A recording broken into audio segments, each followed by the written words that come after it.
So on the sports agents now, we are going to discuss the subject of grief, and in relation to the loss of Diogo Jota and how it may and how it is affecting Liverpool.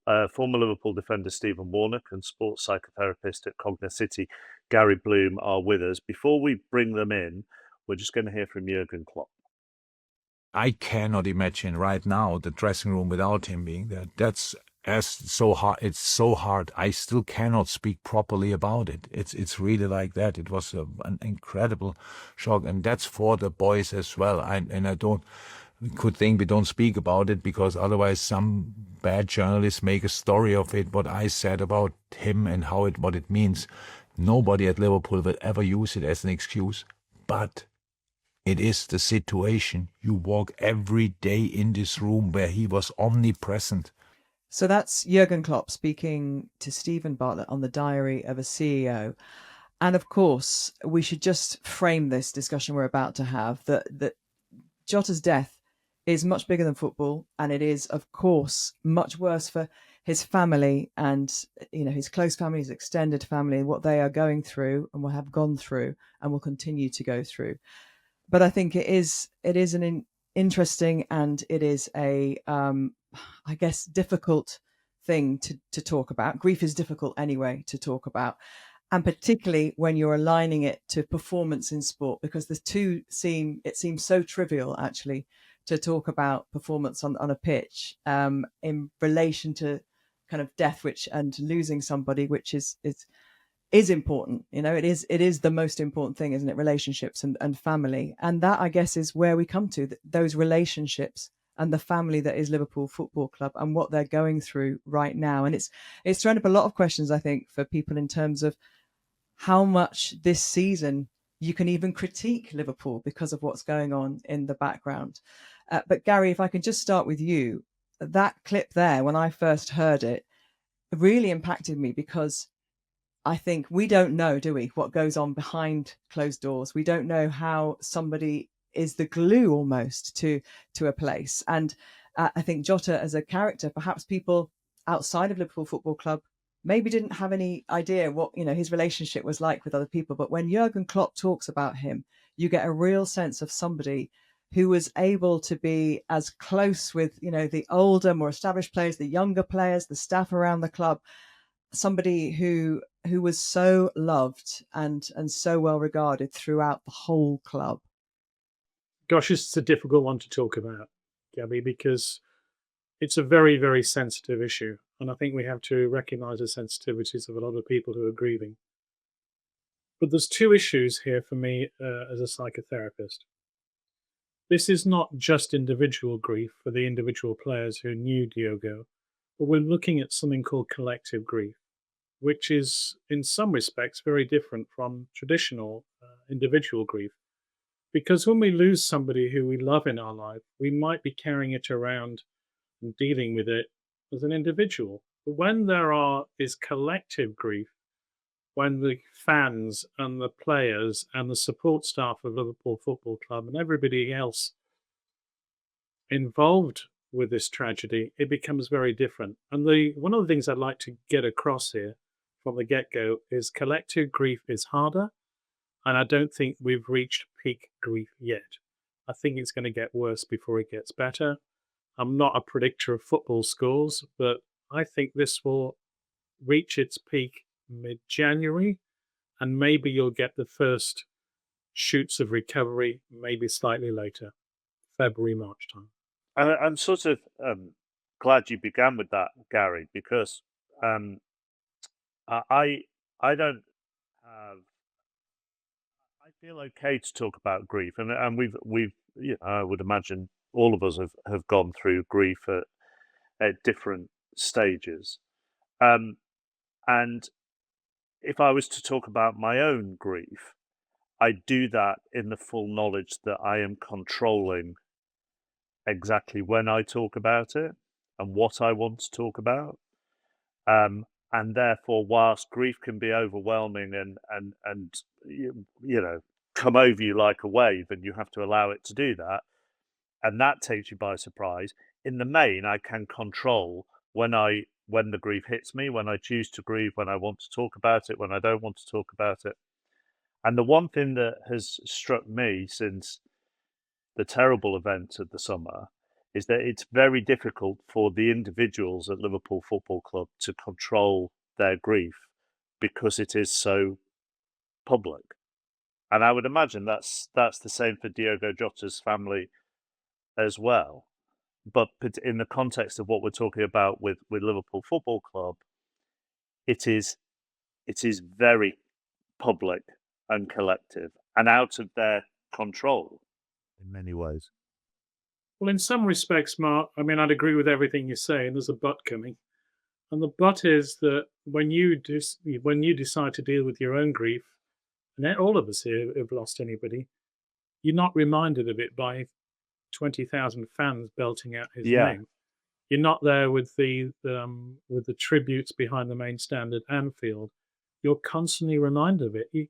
You can't shut this off. Now, there might be sort of naysayers who are listening to this podcast who'd say, yeah, but we're just having a downturn in form, and Arsenal have come up stronger this season. There's two big clues here. One, if you look at the results and you examine the results, there's data there which suggests there is an issue on the pitch. And the other thing I'd say is Andy Robertson, Liverpool and Scotland left back. Scotland had just qualified for the World Cup for the first time since '98. He isn't off the pitch yet. Somebody thrusts a microphone under his nose. And the first thing he talks about, not, I can't wait to go to the States this summer, not anything else about his teammates at Scotland. He talks immediately about the effect of Diogo Jota on his life and the fact, to quote Andy, I was in bits in my dressing room this afternoon. I was having a bad time. And if there isn't I can't think of a clear enough, very clearly, Robertson saying, this still affects me deeply.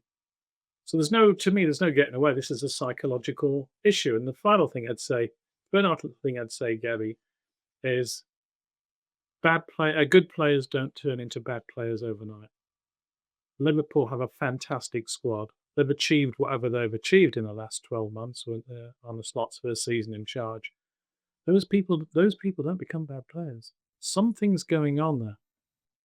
And just on Andy Robertson, what was interesting when you say thrust a microphone, he was doing his normal post-match interview. There was nothing intrusive about that interview because the question wasn't asked. He volunteered that information. He wasn't even asked, what were your thoughts going into the game? So he has decided to tell us how his day was, and that was consumed with thoughts of his teammate. And we don't know, do we, Stephen, how any of those players, approach I talk about the Liverpool players now, approach any match day. How many of them are having similar experiences, but they don't want to talk about it, or they don't see it as being an appropriate time. So we can't possibly. Andy has given us a little insight in that interview, an incredible insight into his psychology, but we can't possibly know what those players are going through on a daily basis. No, I think one of the things that we often forget is what goes on within a changing room, the camaraderie within a changing room. And when you're sat in a home dressing room and you're looking up and there's Diogo Jota's empty space within the changing room before a game, you're going to often think back to the memories that you had for that player. And I think often when we think about grief and when we've gone through grief, it's draining. It physically drains you. So going into a game, I think me and Chappers have spoke about this on Five Live numerous times, where we've spoke about the song on 20 minutes. And often when we think of grief and we hear a song and it reminds us of someone, if we're in a place where we're comfortable with it, we'll listen to that song and we'll enjoy that song and we'll think about the memories. If we're in a place where we don't want to, we've got the option to turn it off.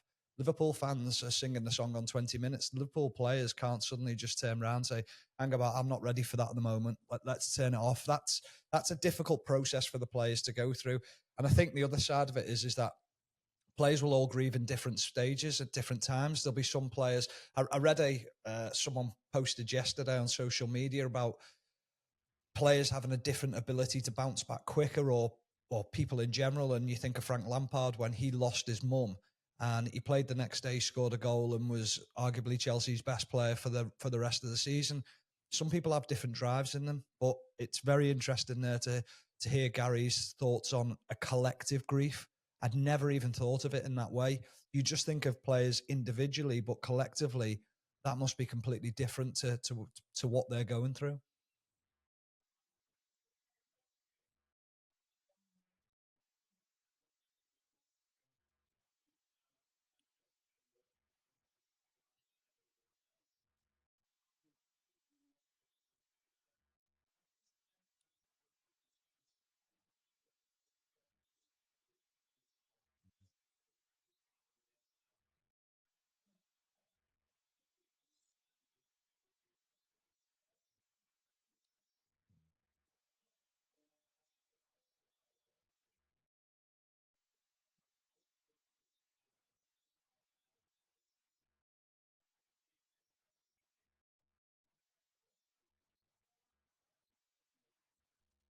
The other thing as well is there are layers within the collective as well, aren't there, Stephen? Because this is a group of people who some were at the club with him, some weren't at the club with him in this dressing room and on the backroom staff as well, I think.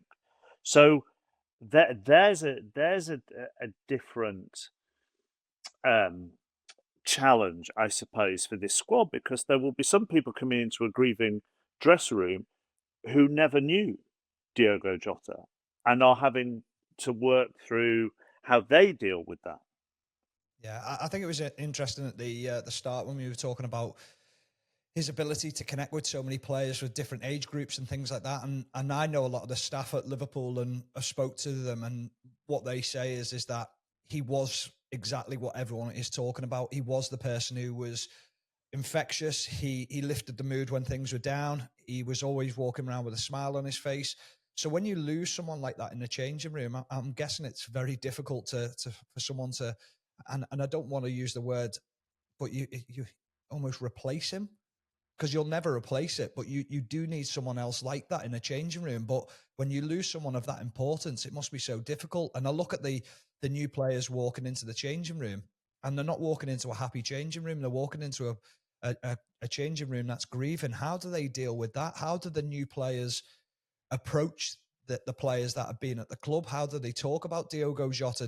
Do they talk about him? Do they want to talk about him? I think that's a very difficult situation. What did the new players do with, the original players, with the new players walking into a changing room? How do they sort of try and integrate them in? That must be so difficult as well, because they're in a period where they're thinking nothing matters in life at the moment.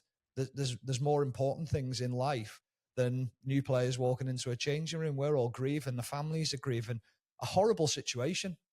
And I think, as you've all alluded to, everybody has dealt with grief of their own. And you know yourself when you've lost somebody very close to you and you start new relationships and friendships afterwards. It's your inclination is to want to share how amazing this person was and how much they impacted your life and how much you miss them. And then, the flip side is that this new person is thinking, I can't take on your grief. You know what I mean? I didn't know that person. Now am I feeling bad about myself because I can't tap into these emotions, and I've come here to do a job as a footballer, and this place is so different to the one that I thought I was coming into. And, the football part of all of this, Gary, I think it's tricky for everybody to kind of come to an agreement almost about what do we say, because this is the thing I found as a broadcaster. When you're talking about Liverpool, it's almost like, as I've said at the very beginning to you, how can you critique Liverpool properly this season? The kind of scrutiny that you would normally give them in a footballing sense, it is couched with this enormous kind of grief around it. And it is almost impossible. You say it's going to be February or March, you think, before the shoots start to appear. Do you think until then, what will be on the pitch? Well, look, I'm not a football coach or understand the technical side of it, but I think it'd be helpful if somebody said, "Look, let's just write off this season. Let's have a season of grief, because this is a house of grief. And how we deal with that as collective grief is difficult. Anybody here on this conversation who's experienced grief knows that grief keeps coming back in waves and hits you in the most unusual places. And that could mean on a football pitch in the middle of the game. A player thinking, well, Diego would have scored that. What can we win this season without Diogo? It's such a tricky situation to try and understand fully. But when I work with individuals psychotherapeutically, people who were born into a house of grief, maybe somebody was grieving at the time of their birth, they are damaged significantly for the rest of their lives. This is a season that I can't see how Liverpool can get out. It's nobody's fault. And they've done everything. They've set up foundations, they've set up all sorts of things with their fans. But their fans, I think, are the key to the team being successful. To lower expectations, they'll say, there's nothing we can do. Just like if any of us went into work the next day after losing somebody, come on, cheer up, we'll be all right. No, it doesn't work like that. Mm. Well, Yeah. we'd all take some time off if we needed to. These players can't do that, can they? They can't Well, just walk away for 2 or 3 months. well, there was 1 month between Diogo's death and the first competitive game that Liverpool Football Club played in the Carrot campaign. 1 month. Are we surprised? I'm not.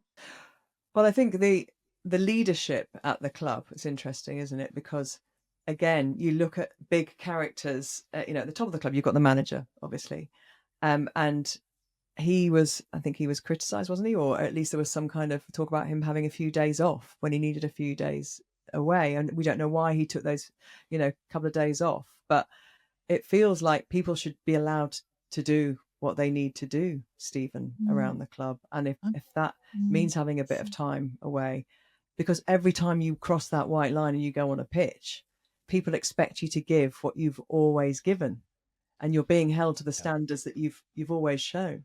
Well, I'll just give you a little bit of insight into what the football world's actually like. When I was at Aston Villa, I came back from a World Cup, and my auntie, who I lived with at times when my mum was working nights, she used to take me to all my football games. Probably brought me up with my mum as well. We buried her on the Friday morning, and we had a pre-season game in the Friday evening when I was at Aston Villa. I was told to be at that game that evening. That was my job. And I was gobsmacked that was part of what was being asked of me to do. So I drove for about, I think it was a Friday afternoon. It took me about 6 hours to get to the game. And when I actually got there, why are you late? And you think, this is incredible. But it gives you an insight as to what's expected of footballers.